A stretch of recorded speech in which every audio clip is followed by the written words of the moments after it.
Hey everybody, it's Fiel and I am back with another video review for you guys today. And today's video review is actually going to be a movie review of a Japanese film which I was, oh my gosh, super excited to watch. When I was in Manila last year, the end of last year in December, it was already showing there. I believe it actually premiered in Japan probably last fall, but it was showing in Manila last December during Christmas with English subtitles in the theaters, and I never really got the chance to go watch it. And I was just so infuriated looking at my Twitter feed and on Tumblr.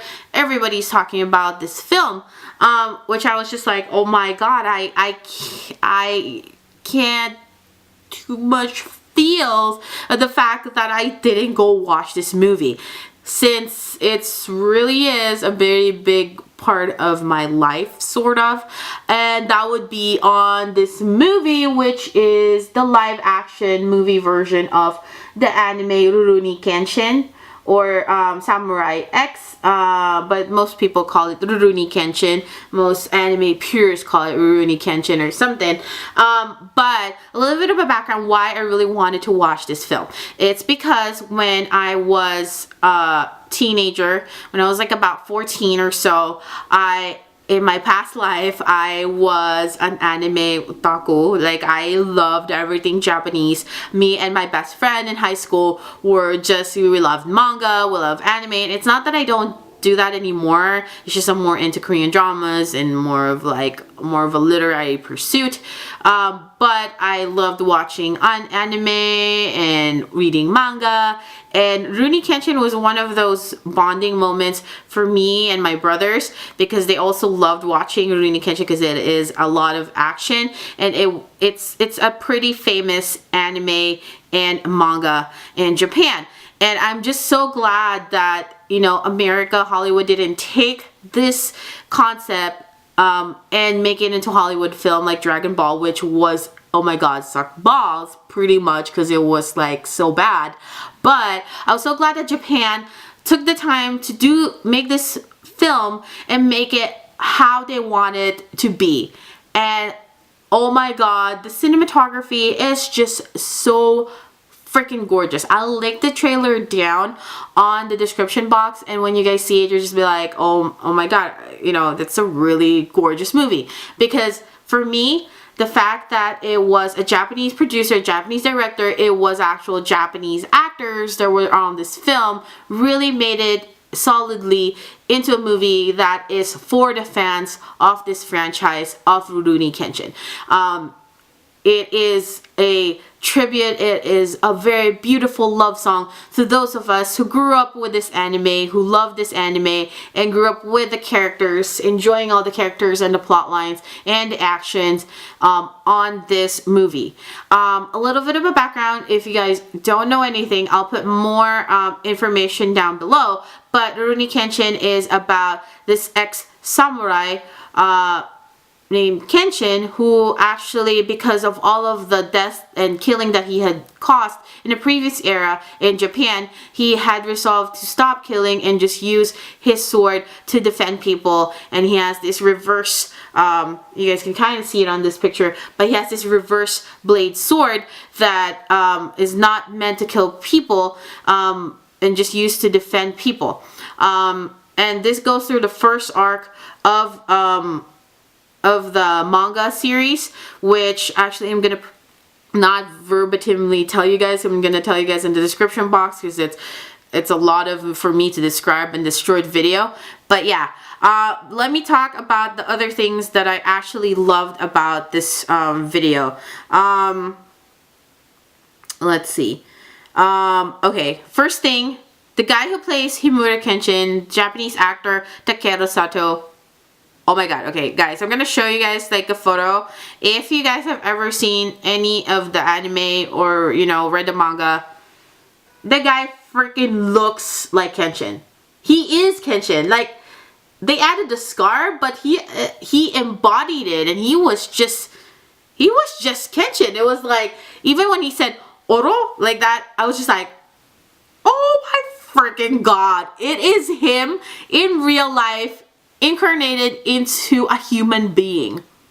It was freaky because it was exactly how in my brain, even as like a 14-year-old anime crazed teenager, that's how Kenshin, Himura Kenshin would look like if he was a real person.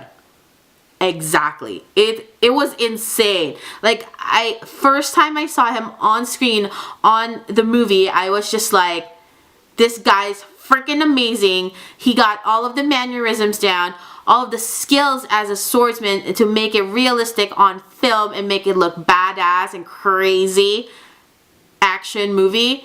And also third, he just encompassed like the walk, like the talking, like just the way he talks in like a backwards Yoda type of like dialogue, like, yes, that is what I would think. It's like, oh my god, like even in Japanese, I think it was like perfectly exactly the same as what Himura Kenshin was like in the anime and in the manga. So that in itself, high five. Those people who made this movie, you guys made this super crazy amazing because of him, of Takeru Sato. And I have never heard of him before, but he is just, oh my god, blew me away. And I was just like, oh my god, that is Kenshin. Oh my, I cannot even gush any more or any further about how the fact that he is just so perfect and is the perfect embodiment of who Himura Kenshin is. And he just did so great on this movie. Kaoru, Kumiya Kaoru is played by Emi Take, which she is serviceable. I'm just so glad that there's so much charisma from Takeru Sato that Emi Take didn't have to work that much to work believable as Kaoru, who is the love interest of Kenshin.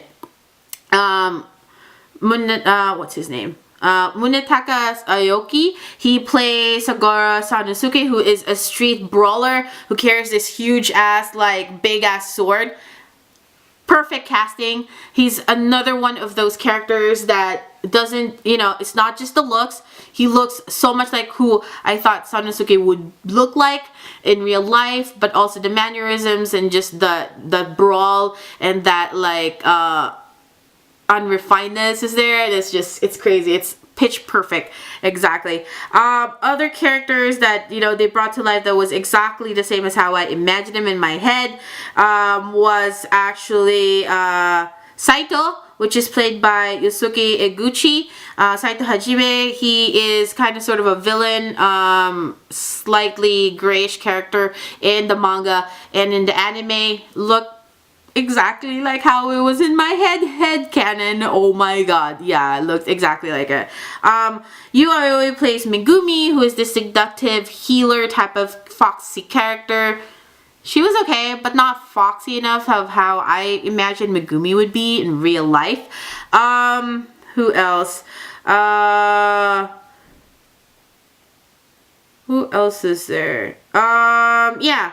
That's pretty much it. Most of those characters I was just enjoying very much, and I just thought they are exactly how they are inside my head, which is amazing. I felt like I was the one who directed. Cinematography was by me, and sound and everything was by me, and that was like insane. It just felt like they took what I had the vision in my head and put it on the big screen for everybody to enjoy. Yeah. I think I have gushed so much about this movie, and I am so glad to have finally watched it. And if you guys have not watched this, anybody even who is remotely interested on any Asian action films should watch this, even though they're not familiar with the anime, because it is crazy batshit, crazy, full of action, kick ass like sword fighting, and just like flying around that only like somebody who understands and enjoys this kind of genre would just grasp. But any casual moviegoers, I hope, really sincerely hope that they show this movie here in America, in California, so that more people can actually enjoy this wonderful gorgeousness of a movie. big props to everybody who made this movie because it's just amazing. Like I said, I felt like my brain had just vomited this movie out, and it was what I had imagined if I had not verbalized that enough on this video. So hopefully, I know the video review wasn't that crazy good and analytical. It's because I just love the movie so much. Like I said, the most intelligent thing I can say about this movie is just gorgeous, beautiful cinematography. The plot line was on point, and the writing was very, very good. It was up to par of how I imagined the dialogue would be from the anime or the manga made into a live action movie. And yeah, let me know if you enjoyed this video down below on the comments, and let me know if you guys want me to review more movies like this, especially from Japan. Subscribe to me if you'd like to see more reviews on movies, drama, books, and beauty reviews down below, near my face, down below, somewhere around here. Like this video if you like this video. Follow me on Twitter at Miss Manderly. And oh my gosh, guys, I'm still gushing, and I'm still so floored. I'm still so floored about this movie. It's insane. Okay. I'm gonna stop now before I pass out, okay? Bye, guys.